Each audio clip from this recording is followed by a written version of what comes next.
I'll be making a trick shot plane of sorts. The idea is one side to be heavier than the others, so when I throw it, ideally, it should go kind of come around in a circle or do some loops. We'll see how it goes. For my plane, I'm going to focus on distance, so I'm going to have a more traditional style. I'm going to lay down some tape and see how far I can throw it.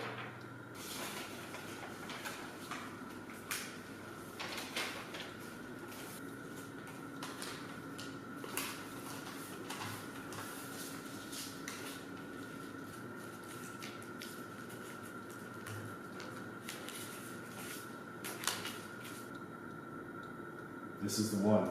This is the plane. No, this is a real paper plane. This is the plane of all planes. Yeah, you're right. This plane design has gone back generations in my family.